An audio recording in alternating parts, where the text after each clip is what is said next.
После 1018 година, кога било уништено Самоиловото царство, целата територија на Македонија била вклучена во византискиот тематски воено-административен систем. Од ново приклучените македонски територии, Византија формирала нова тема, во ранг на Катепанат, која го добила името Бугарија. Седиште на новата тема станал градот Скопје, а прв управител Давид Аријанит. Превентивно, за да не стане големо жариште на побуна, византискиот цар Василий II веднаш наредил да бидат разурнати ѕидините на градот Охрид, поранешната престолнина на Самуиловото царство.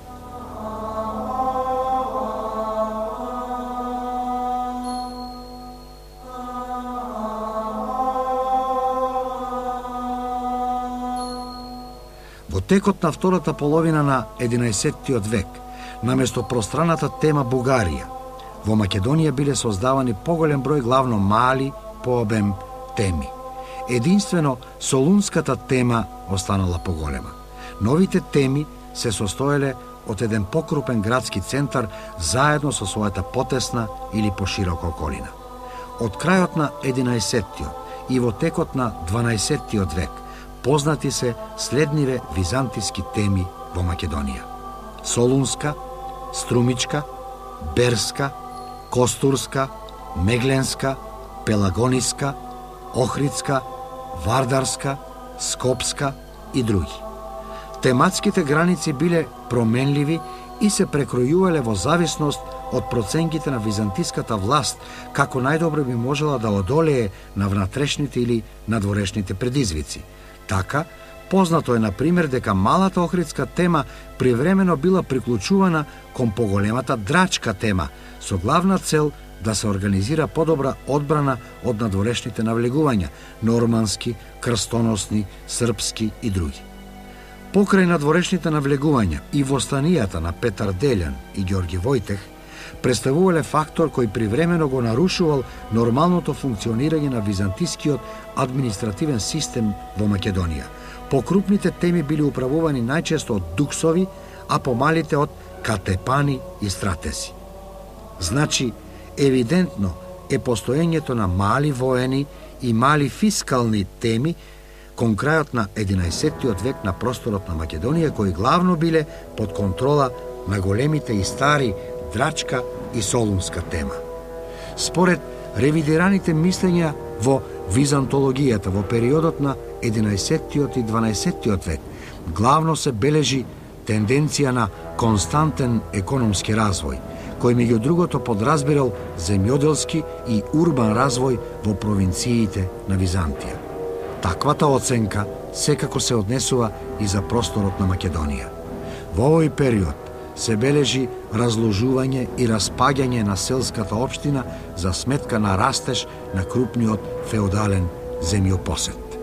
Примери за таквата тенденција може да се најдат во преписката на архиепископот Теофилакт. Слободните селани на разни начини биле претворени во феодално зависни луѓе, кои биле поделени во повеќе категории. Основната категорија на зависни лица биле познати под името парици. Исто така, како посебни категории зависно население, треба да се споменат отроците, клириците и робовите. За време на византиското владење во Македонија, во пракса бил присутен имунитетот екскусија. Тоа всушност значило дека византиската држава отстапувала почесто финансиски, а поретко административно-судски права на феодалните господари. Доаѓањето на византискиот цар Алексиј I Комнин 1081-1118 година на власт, без сомнение предизвикало подолгорочно стабилизирање на византиската власт на еден поширок простор. Времето на неговото владење било одбележено со започнување на повеќеслојни позитивни промени во развојот на Византија. Постојат мислења според кои неговото име потребно е да се вброи меѓу најзначајните и најголемите византиски цареви. Но веднаш по доаѓањето на власт, византискиот цар Алексиј I морал да се соочи со големата норманска опасност од запад.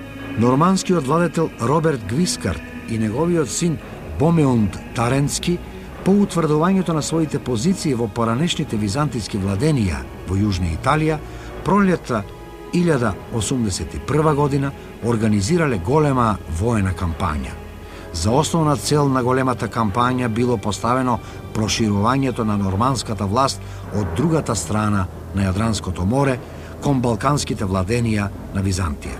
Норманското освојување на Драч представувал главен предуслов за успешно продолжување на воената кампања по патот Вија Егнатија и пошироко на просторот на Албанија, Епир, Тесалија и Југозападна Македонија.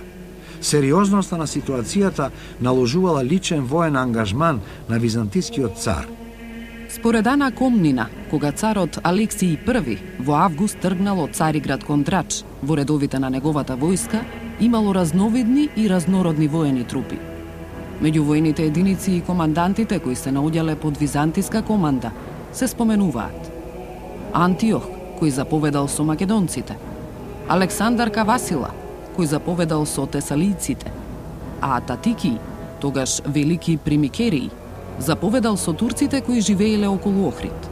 На 15 октомври 1081 година тој со својата војска пристигнал пред Драч, а по само 3 дена се впуштил во отворена и жестока битка со норманите.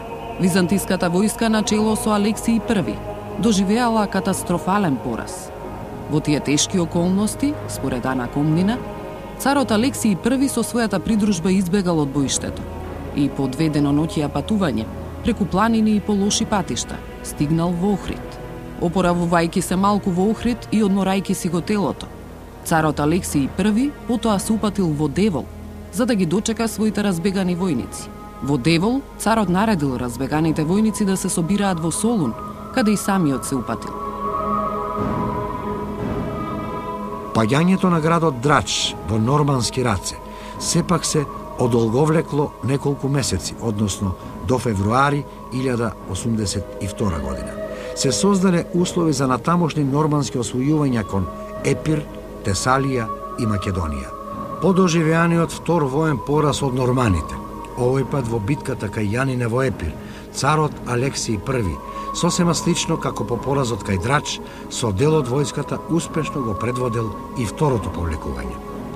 Избегнувајќи безбројни големи опасности, Алексиј I повторно се спасил, овој пат минувајќи преку Струга, за да стигне во Охрид. Според известувањето на Ана Комнина, царот Алексиј I заминал од Охрид, упатувајќи се кон Вардар за да собира нова војска, која му била потребна за следниот судир со норманите. Новата битка најверојатно се одиграла летото или почетокот на есента 1082 година, но местото на одигрување не може со сигурност да се утврди. Последователните порази кои ги доживеала Византија во трите битки 1081-1082 година против норманите истовремено представувале неуспешни обиди да се сопре норманското напредување во внатрешноста на Балканот. Според Ана Комнина, повраќањето на Роберт Гвискарт во Италија пролетта 1082 година, командата врз норманската војска веќе е имал превземено неговиот син Боемунд. Тенденцијата за превземање на успешни воени акции против Византија, Боемунд ја продолжил со освојувања во Македонија. Петар Алифа ги завзел двата полога, Горен и Долен, додека Пунтесиј завладел со Скопје. Потоа Ана Комнина изнесува сосема кус опис за делумното освојување на Охрид од страна на норманите. Лично Боемунд по повикот од охриѓаните брзо пристигнал до Охрид, задржувајќи се таму кратко време. Не постигнал ништо или без да може да направи нешто, бидејќи Ариеби ја бранел Охридската тврдина. Значајно е да се наведе еден општ податок од Ордерик Виталис. Тој всушност соопштува одредени наредби или препораки на Роберт Гвискарт упатени кон норманските грофови предводени од Боемунд, како да се однесуваат кон локалното население и византиските благородници. Меѓу другото, се открива дека треба храбро да се борат, но само доколку бидат нападнати од противникот. Исто така им било наложено да не го вознемируваат локалното население и да не го предизвикуваат против себе. Напуштајќи го Охрид, со главнината од војската, Боемунд се упатил за острово, веројатно по патот Вија Егнатија преку Преспа и Пелагонија. Во понатамошниот тек на норманските освојувања во Македонија 1082-83, по Охрид како засегнати градови и тврдини од продорот на Боемунд се споменуваат Острово, Соск, Сервија, Верија, Воден и Меглен. Следувал период од византиско-норманската војна исполнет со динамични пресврти. Пролетта 1083 година Боемунд ја продолжил офанзивната војна кампања за освојување на нови византиски владенија во Македонија и Тесалија. Во еден силен налет, пред да се упатат кон Лариса, норманите успеале да ги освојат важните градови Пелагонија, Битола, Трикала и Костур. Но потоа следувале два тешки пораза, битката кај Лариса и битката за Костур, од кои норманите до крајот на војната не можеле да се опорават. Најпосле, крајот на византиско-норманската војна се случил 1085 година. Византискиот цар Алекси I Комнен за време на своето долгогодишно владење без своја волја бил инволвиран во големото движење од западот, првото крстоносна војна. Ова движење било организирано и предводено од западноевропските главно француски благородници, како и од папските великодостојници, и за главна цел имало ослободување на Христовиот гроб во Ерусалим. Во контекст на овој поход, балканските владенија на Византија се нашле како транзитна зона на крстоносците. Постојат византиски, но уште повеќе западноевропски извори кои известуваат за овој крстоносен поход. Според тие известувања, поминувањето на крстоносците на балканските владенија, во тој контекст и на Македонија, се датира кон крајот на 1096 и во првите месеци на 1097 година. Првата крстоносна војска која поминала из Македонија е онаа предводена од Боемунд Таренски. Имено тој од Албанија влегол во територијата на Македонија преку Костор и потоа го продолжил напредувањето кон Константинопол. Втората крстоносна војска ја предводел францускиот благородник Рајмунд Тулуски, кој што по патот Вија Егнатија се пробивал низ балканските простори. Така тој кон крајот на 1096 година тргнал од Франција преку Јужна Италија, Далмација, за да стигне во Драч. Во Драч бил пречекан од управникот Јован Комнин, кој што потоа го препратил понатаму во патувањето. Иако декларативно била постигната спогодба, крстоносците да поминуваат мирно низ балканските простори и да бидат снабдувани со прехранбени продукти, Византија тоа не го почитувала. Тие често биле напаѓани и за тоа известуваат западните извори. Според францускиот автор Рајмунд од Ажил, крстоносните војски постојано биле напаѓани при своите преминувања во Македонија од узите, куманите, печенезите и турците. Секако ова се смета дека се наемнички војски на Византија. Последната крстоносна војска која поминала низ територијата на Македонија е онаа предводена од херцогот Роберт Нормандиски и грофот Стефан од Блуа и Шартер. За ова добиваме информација од познатиот француски хроничар Фулкер од Шартер, која напишал историјата Ерусалимската историја. Според неговите податоци, крстоносците кон крајот на 1096 година почнале со патувањето кон Балканот. По известни тешкоти, тие го поминале Јадранското море и се истовариле кај Драч во Албанија. Потоа го продолжиле патувањето по копнен пат. При ова патување интересно да се споменат одредени топоними кои што ги споменува Фулкер од Шартер. Па така, например, градот Охрид е наречен Лукреција, а градот Битола Ботел. Исто така, Фулкер од Шартер ја споменува и реката Вардар.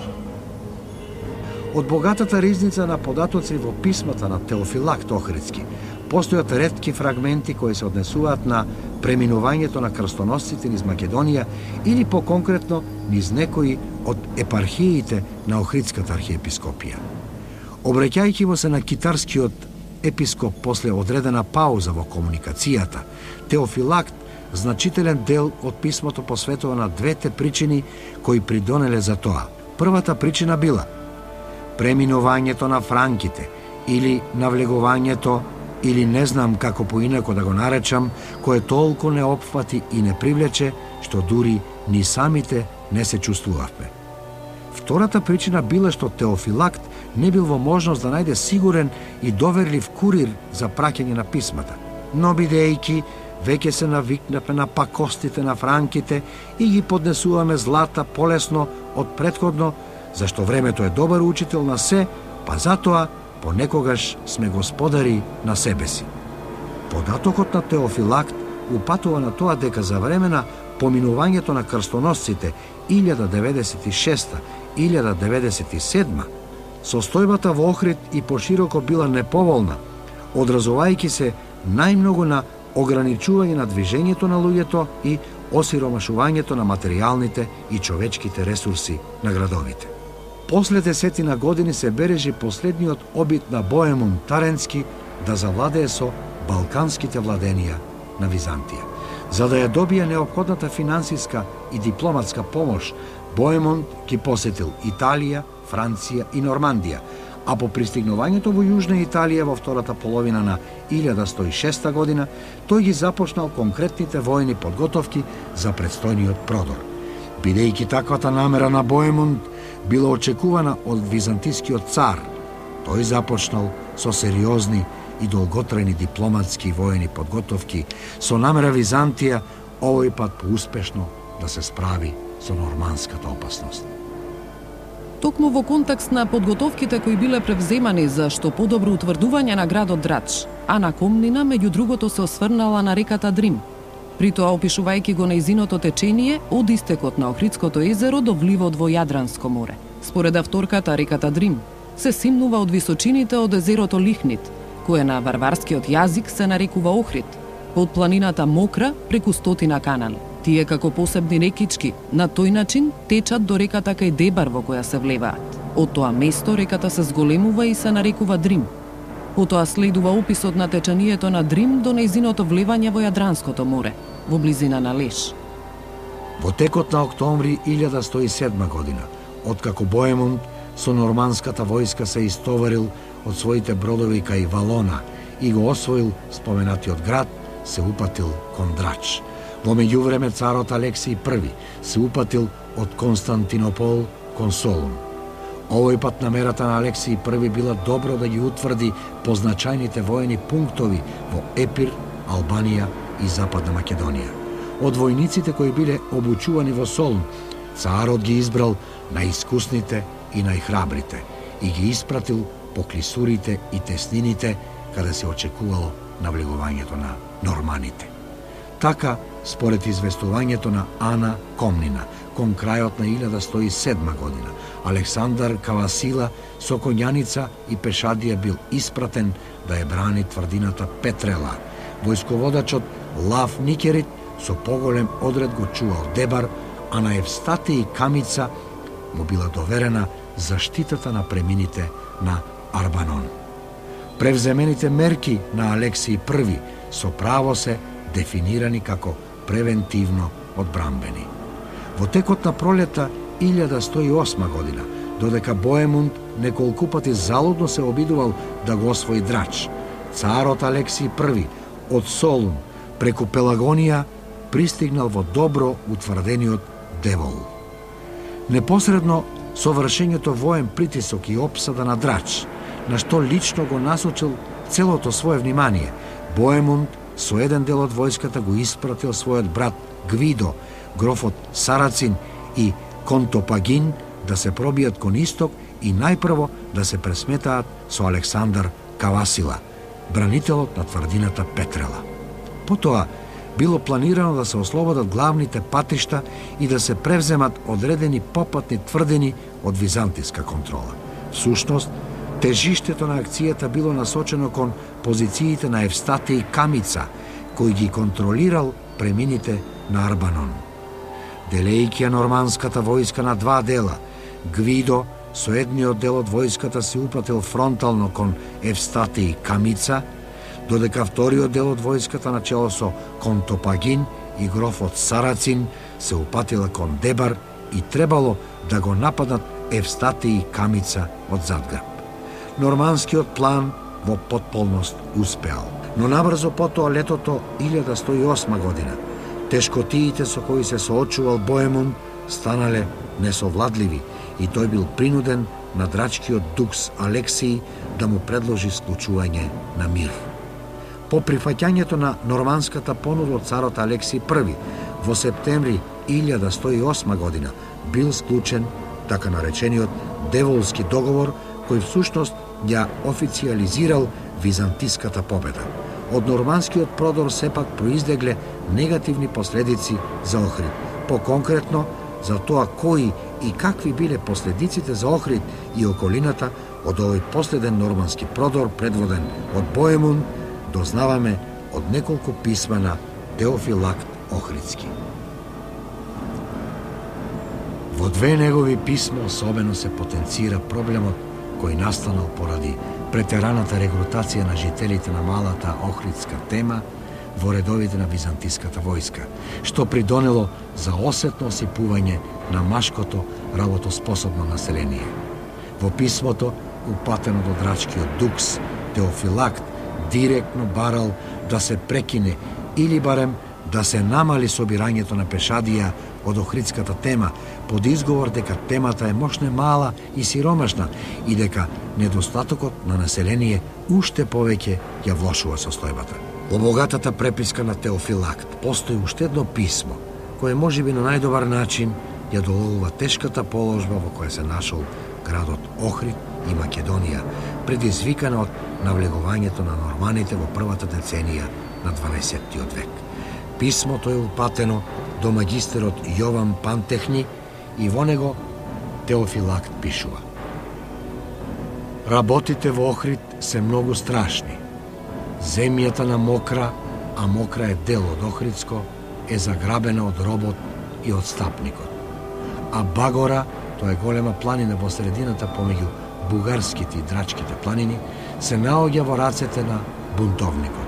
Со еден збор, се е лошо.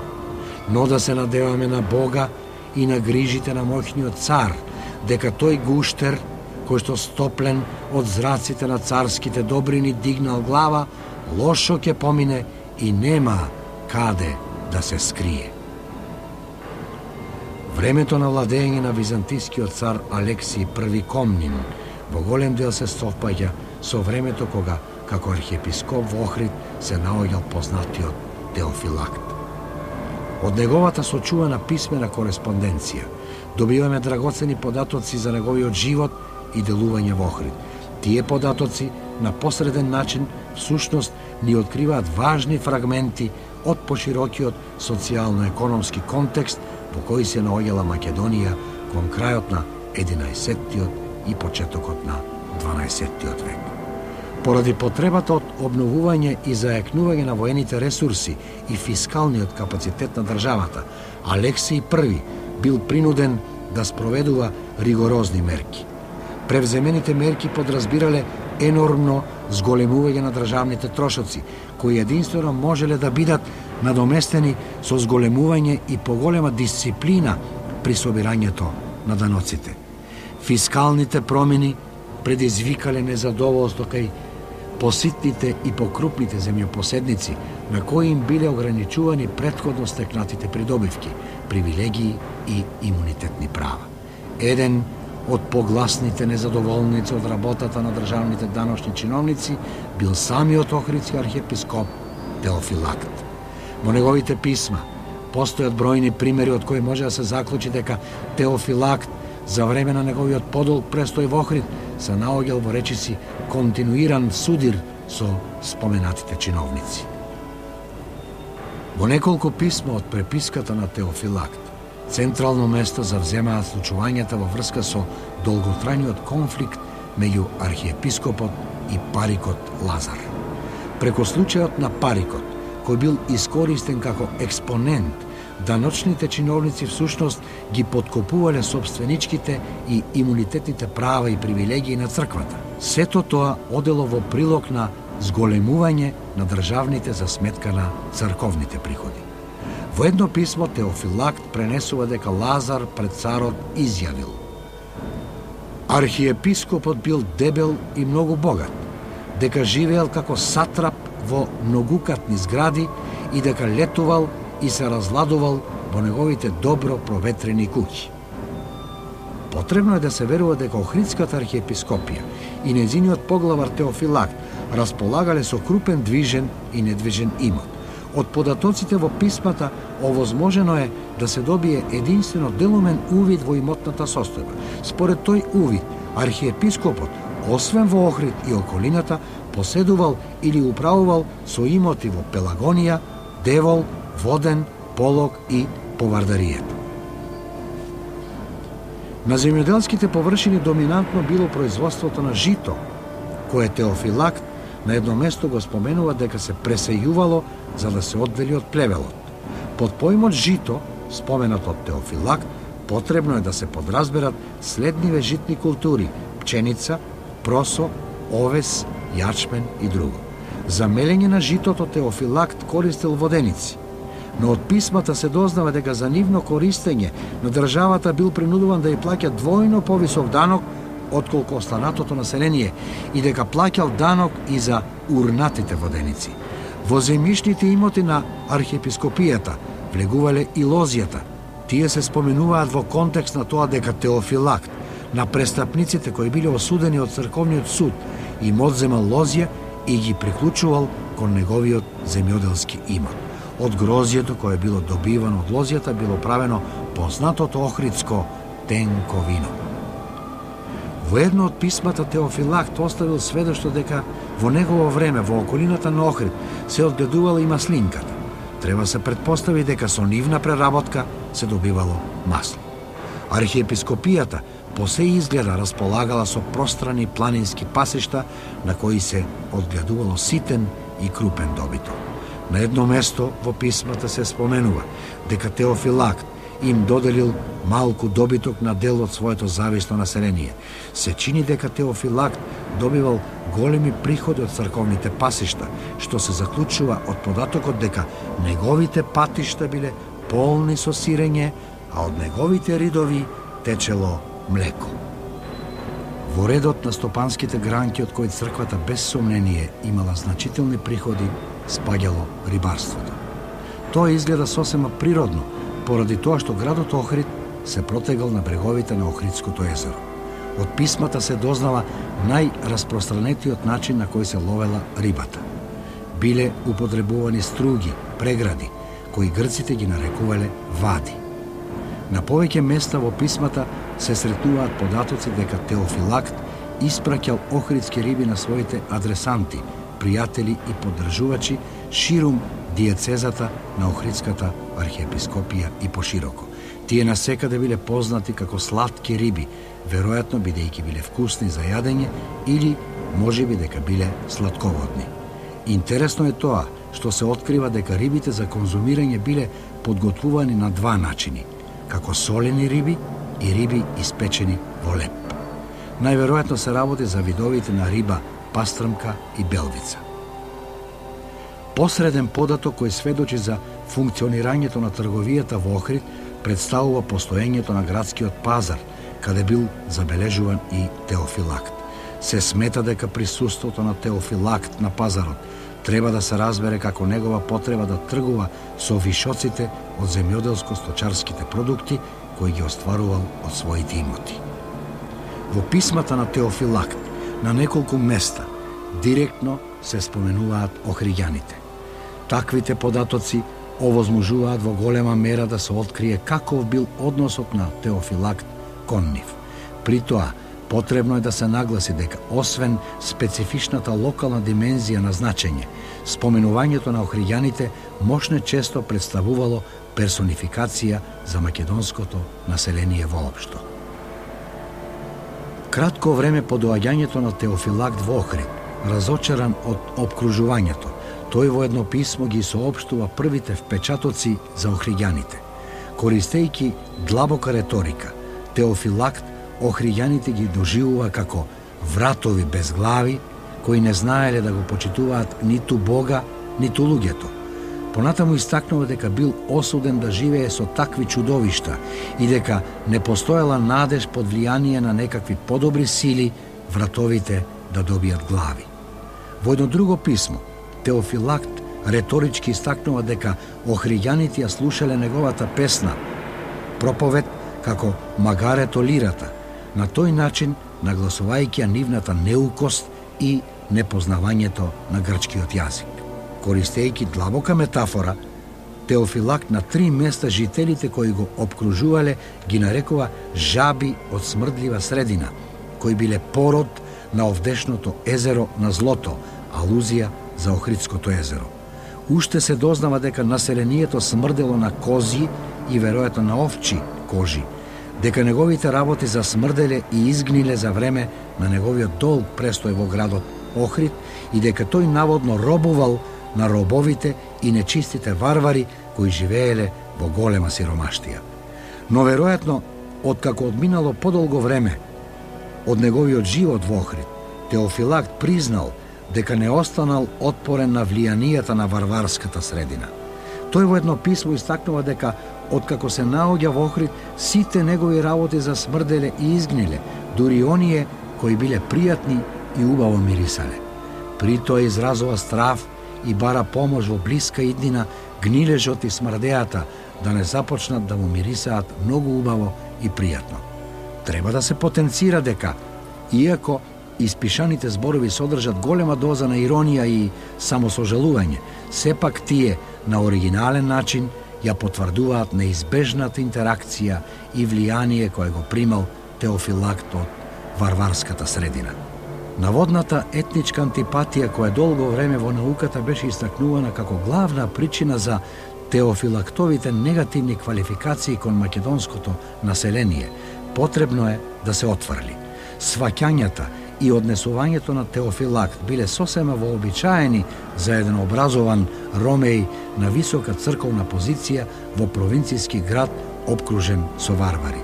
Едноставно се работи за цивилизацијски и културолошки јаз кој реално постоел меѓу ромеите и словените. Приоритет во неговото делување како лојален човек на византискиот цар било настојувањето да го држи покорно кон Византија населението на неговата архиепископија.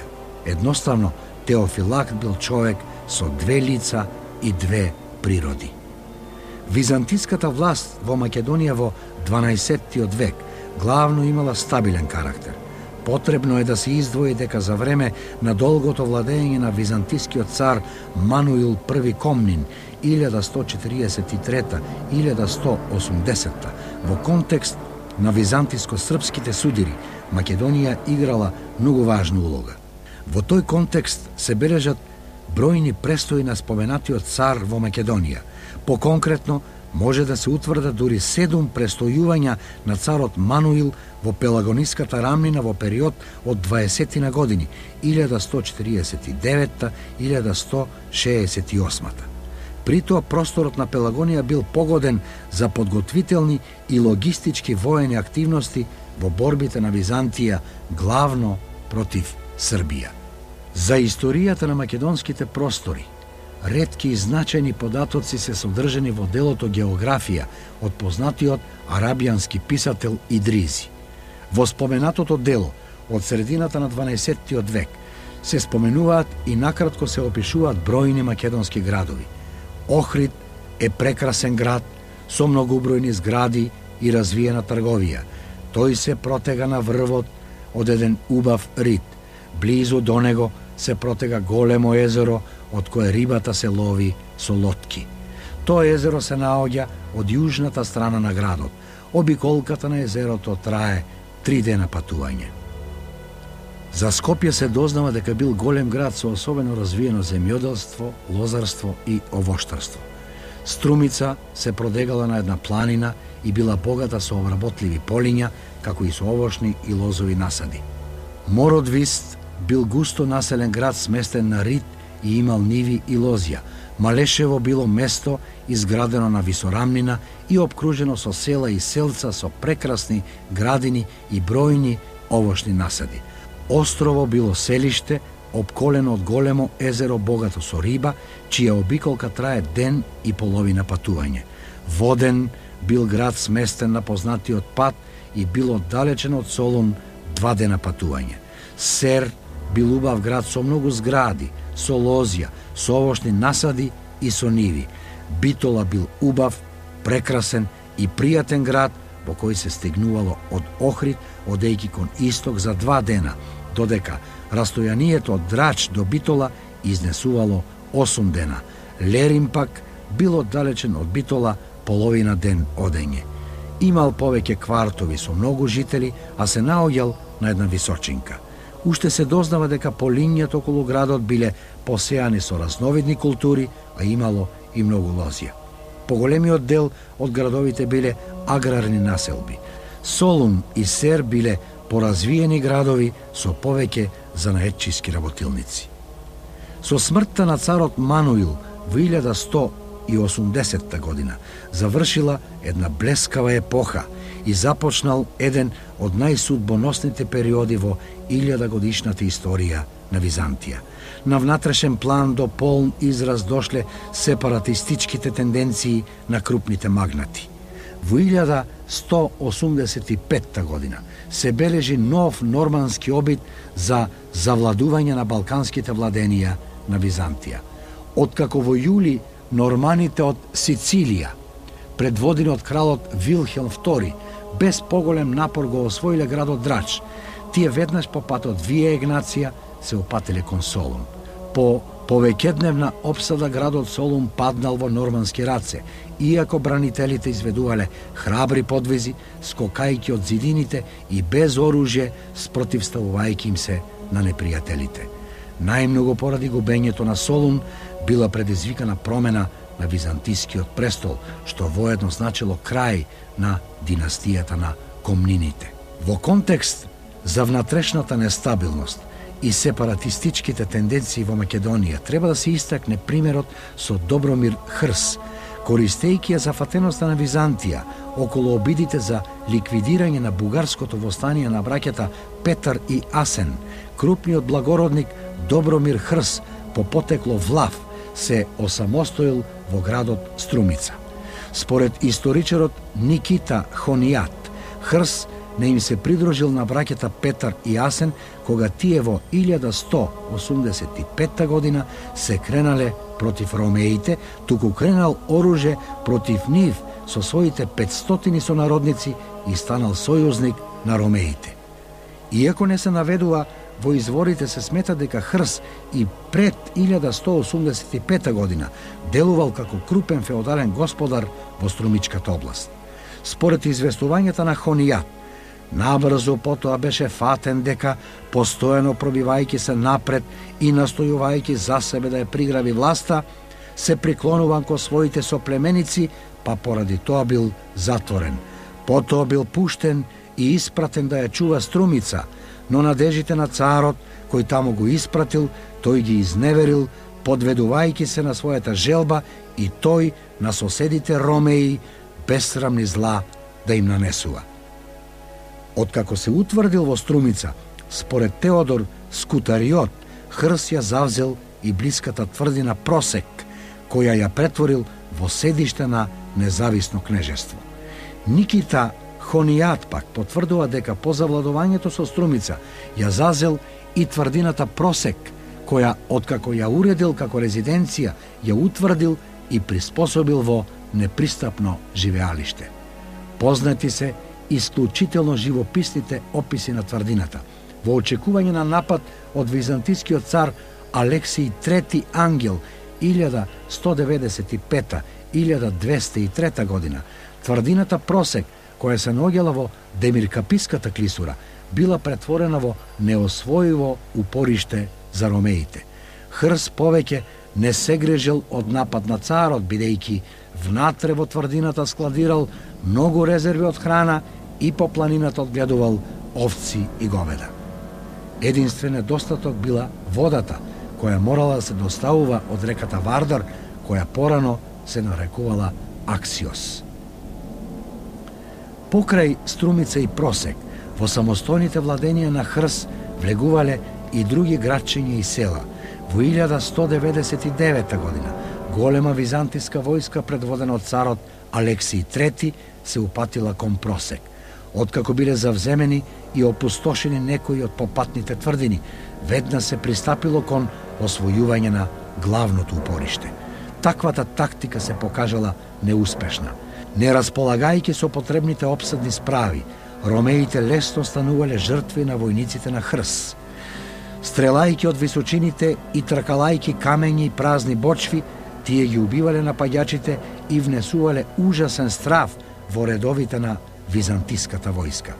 Откако за царот Алексиј III станало известно дека тврдината Просек е неосвојива, бил склучен мировен договор.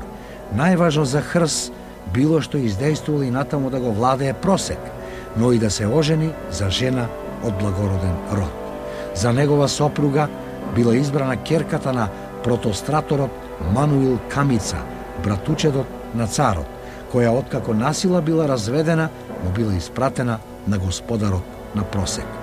По свадбата, исклучениот брак меѓу Хрс и византиската принцеза, привремено настапил мирен период во меѓусебните односи. Но не за долго. Мануил Камица, по ослободувањето од бугарско заробеништво, го убедил својот зет Хрс заедно да ги нападнат ромејските области близу до Просек. Во 1201 година, по брзото и лесно освојување на Прилеп и Пелагонија, сојузничките војски ги продолжиле своите проширувања кон пространи територии се до Тесалија, а засегнати биле и областите на Средна Грција и Пелопонес.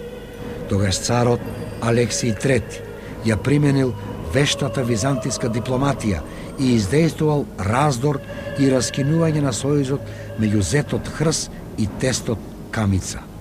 Откако му ја ветил раката на својата внука Теодора, византискиот цар успеал да го придобие господарот на Просек и набрзо бил склучен нов мировен договор. На тој начин, без да слезе од својот каменест и непристапен Просек, како змеј кој се гнезди на карпа и не остава траги по своите стапки, ти го принуди кон робство, известува Никите Хонијат. Хрс бил натеран да му се подчини на царот. Таквата постапка всушност го предодредила крајот на самостојното владение на Добромир Хрс. Во 1201 и 1202 година, освен што и ги вратил на Византија Прилеп, Пелагонија и соседните владенија, Хрс набрзо ја загубил и Струмица. По 1202 година Добромир Хрс веќе не се споменува во изворите и тој за секогаш исчезнал од историската сцена. Веќе започнало 13-тото столетие, кое се карактеризирало со исклучителна динамичност и менливост во однос на воено-политичките и црковните случувања.